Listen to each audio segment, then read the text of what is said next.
Olá meninos, bom dia, sejam todos bem-vindos aqui a mais uma aula do nosso canal. Bom, e como na aula passada nós falamos sobre a Primeira Guerra Mundial, parte 1, hoje continuaremos falando sobre a Primeira Guerra Mundial, parte 2.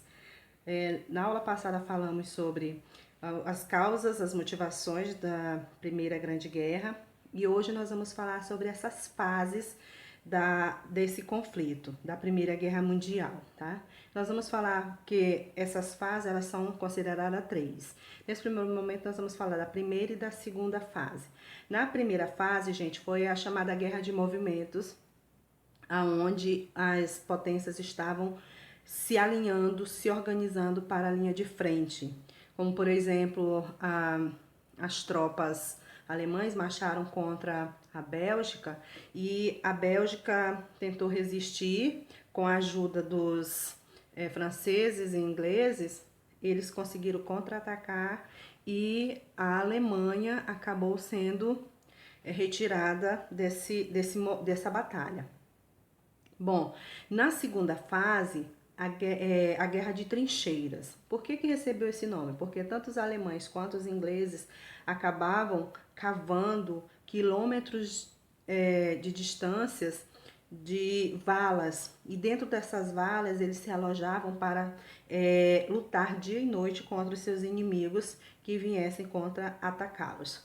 E, por exemplo, dentro dessas valas, gente, dentro dessas trincheiras, muitos soldados também acabavam morrendo por causa das condições que eram impostas a eles ali naquele momento, como fome, o próprio clima, a disseminação de doenças, por exemplo. Muitos soldados ficavam doentes porque eram atingidos, ou doenças mesmo por causa das condições higiênicas, e eles acabavam disseminando doença entre os soldados. Muitos deles acabaram ficando por ali mesmo, tá?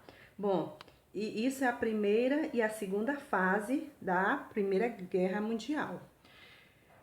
Quando os Estados Unidos entram na guerra, a Rússia sai.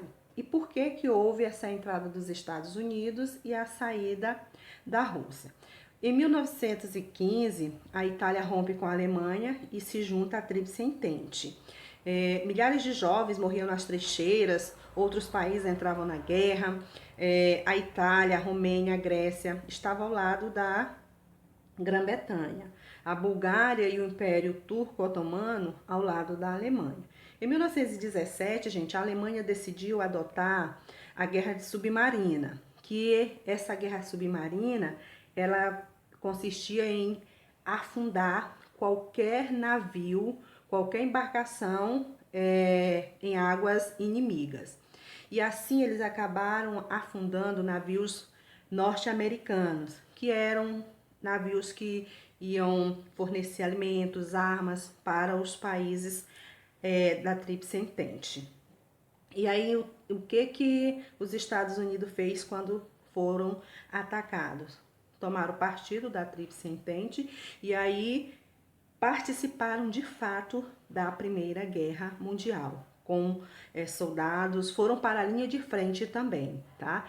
E entre outros países que também foram atingidos pela essa guerra submarina da Alemanha, foi o Brasil. O Brasil também teve o navio Paraná afundado pelos alemães, e daí eles entraram no conflito também ao lado da Tríplice Entente, tá? Bom, além desse momento aí que a Rússia sai, houve o momento da terceira fase. Essa nova fase, esse novo movimento, foi lá no início de 1918, gente. Depois de selar a paz com os russos, os alemães se deslocaram para a frente ocidental e lançaram uma forte ofensiva apoiada pela aviação e pela artilharia pesada nessa guerra de movimento, principalmente contra a França, eles tinham um desejo muito grande de invadir a França, que era uma superpotência e aliada da Grã-Bretanha. Nesse meio tempo, uma rebelião popular sacudiu a Alemanha, forçando o imperador lá, o Guilherme II, lembram? Em renunciar. E em novembro de 1918, o novo governo proclamou a República na Alemanha e assinou a sua rendição na guerra, pondo fim assim à Primeira Guerra Mundial. Só que a guerra, ela não foi só o conflito em si armado, né? Teve também o pós-guerra, que essa situação do pós-guerra, ela é tão delicada quanto o conflito em si, tá? E aí nós vamos ver neste momento o saldo dessa guerra. O que ocorreu com as consequências dessa guerra? No final da Primeira Guerra Mundial, gente, ficou provado que o uso das aviações, né, como aviões, também tiveram os canhões, os tanques, gases venenosos que eles utilizaram, contribuíram para um aumento extraordinário da capacidade de matar e destruir. Deixou cerca de 9 milhões de mortos, tá? Milhares de pessoas órfãos, milhões de pessoas mutiladas, refugiados, pobres, passando fome, na miséria, tá? Eu sempre costumo dizer que não existe uma guerra de vencedores, todos são perdedores, porque perdem vidas e vidas não se restitui, não se repõe. Financeiramente tudo bem, mas vidas não, tá? Nesse saldo dessa guerra, veio a paz dos vencedores. O que fazer depois da guerra para amenizar toda essa situação? E aí o presidente estadunidense, Wilson, ele propôs um acordo de paz, onde ele dizia que era o acordo de paz sem vencedores. E essa proposta dele, que foi chamada de 14 pontos de Wilson, ela não foi aprovada e não foi aceita pelos membros dos países vencedores, porque eles queriam tirar proveito de toda aquela situação, tá? Então, o tratado que foi aceito, o tratado que foi aprovado foi o Tratado de Versalhes. E nesse Tratado de Versalhes foi impostas condições para a Alemanha como derrotada, tá? Por exemplo, a Alemanha teve que devolver a região da Alsácia-Lorena para a França, cedeu aos vencedores todos os seus direitos sobre as colônias ultramarinas, teve que entregar as propriedades total de exploração das minas de carvão situada na bacia do rio Sarre, teve que pagar 33 bilhões de dólares para as potências, os países considerados vencedores, tá? Isso daqui na parte financeira. E ainda tem mais, que a Alemanha, ela foi obrigada a ter no seu exército apenas 100 mil homens. Além disso, teve que deixar de ter, foi proibida de ter avião militar, canhões pesados, submarinos, teve de entregar parte dos seus navios mercantes aos países vencedores, tá? E participando ao lado dos vencedores, o Japão ficou com boa parte das colônias alemães na Ásia, tá?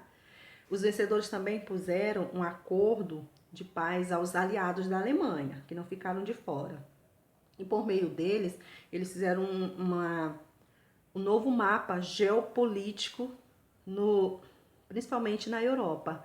Daí surgiram países que antes não existiam, como a Iugoslávia, a Tchecoslováquia, a Áustria e a Hungria. Tá? Eles reformularam o mapa pós Primeira Guerra Mundial. Tá bom?